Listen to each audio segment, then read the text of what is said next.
That's when I went to Iraq. I flew to Iraq. And late at night, the dark of night, all the windows closed, all the lights off in the plane, and Air Force One.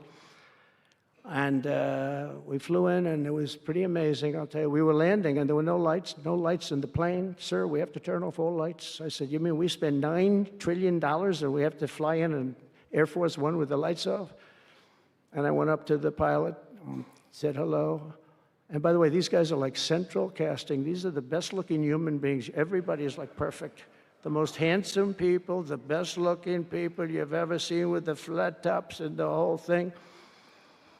And I was a little concerned because the lights are off, and everything's off, and even the lights in where he was were down, very dim, very, very dim, with all of the lights on the fancy dashboards of the plane, of Air Force One.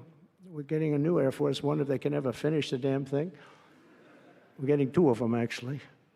But we may have to go a different route because it's taken them a long time. We're going to get military that's going to start building. We're going to get people to start building properly again in our country because they don't build properly. This was Boeing.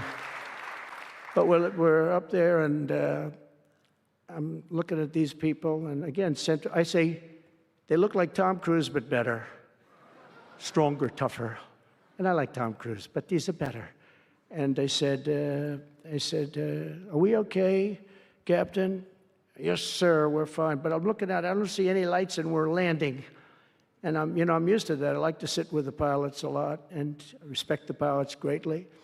And we're up there, and we have the computer. I call it the computer voice, where it goes 1,900, 800. It's feet, your feet above ground. So that means you're very low. And I'm looking out, and my eyes are pretty good, and I don't see any lights. And the computer goes out, sounds like an intelligent individual. It goes 1,000. We're 1,000 feet up. It's a 10-story building. There's a big plane. And then it goes 900, 800, 700. I say, Captain,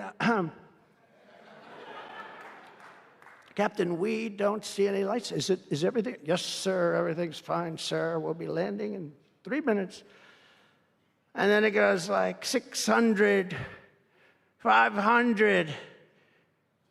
Captain, are we okay?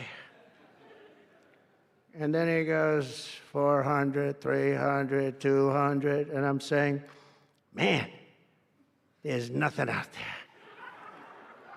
And then he goes, boom. Perfect landing right on this thing. There are no lights on the runway. There's no, I don't know how the hell they do it, but I'm sure as hell glad we had somebody that knows how to fly. But they didn't want to have any lights because they didn't want the enemy. After spending, years and trillions of dollars, we have to land with Air Force One with no lights on the runway. But they were incredible people. And then I got out of the plane, and I actually asked my people, I said, excuse me, I was very brave sitting in that cockpit. Am I allowed to give myself the Congressional Medal of Honor? And they said, I don't think so, sir. I said, well, I felt I was extremely brave. But now here's the problem with saying a story like that when you kid. The press will say, President Donald Trump wanted to give himself the Congressional Medal of Honor.